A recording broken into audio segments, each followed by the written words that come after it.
Ayer fue noticia lo que para el gobierno es sin duda el mejor dato de gestión y si se quiere también es una buena noticia para todos porque habla de los índices de pobreza, de una muy fuerte reducción de los índices de pobreza en un año en el que hubo un pico por encima de 50% y ahora una fuerte caída. Lo que empezó a circular con fuerza fue un informe del Ministerio de Capital Humano que llamativamente no es nuevo, ya se conocía ese informe en el que marcaba que en el tercer trimestre de este año, justo el trimestre en el que te venimos contando, mejoró el desempleo, mejoró el nivel de actividad económica, al ritmo obviamente de una baja pronunciada de la inflación. En ese trimestre la pobreza se situó en 38,9% según este informe. Me decís 38,9%, ¿dónde está la buena noticia? La buena noticia está en la caída de casi 14 puntos respecto del año pasado y ni hablar si tomamos del pico del primer trimestre del año que estuvo en 55%. El primer trimestre del año lo que estoy marcando, el semestre, el dato oficial fue de 53 porque el INDEC formalmente promedia, no son estos informes parciales. Como te decía, ese informe en definitiva ya se conocía, había tenido la repercusión, pero era un informe más que esperaba la validación y que todavía espera. Dato oficial, el gobierno se está haciendo autobombo. Claro, un dato oficial están tratando de revertir, claro, eso, la información exacto. Mala del... Pero ayer el INDEC distribuyó los datos de la EPH de distribución del ingreso, esos que miden la desigualdad, etcétera. Con esos datos,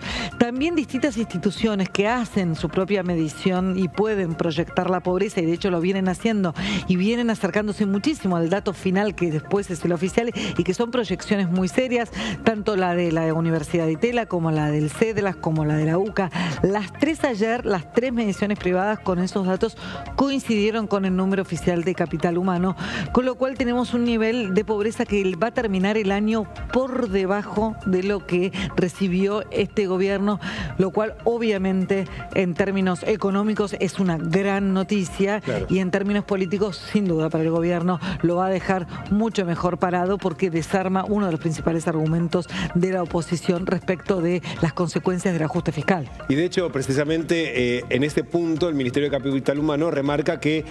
en las políticas de protección social de los sectores más vulnerables no hubo tal recorte. Tanto es así que marcan que cuando finalizó diciembre de 2023, el aporte de la asignación universal por hijo de la AUH, teniendo un solo hijo, eran 20.000 pesos, cobrás en mano 16.000, no nos olvidemos que hay un 20% que te lo pagan a fin de año, el bono lo van a recibir ahora,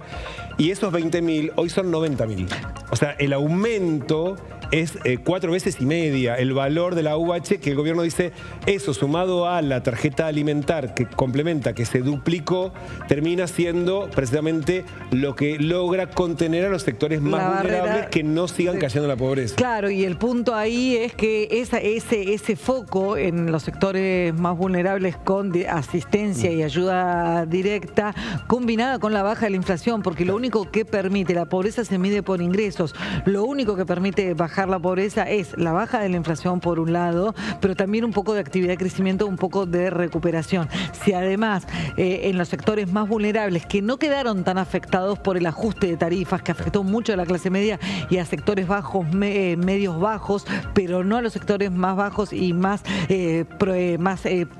tendientes a caer bajo la línea de pobreza, bueno, ese combo hizo que esta mejora tan contundente en tan poco tiempo. Por supuesto, el gobierno se ufanó de estos datos y esto decía ayer el presidente Javier Milei en Tucumán.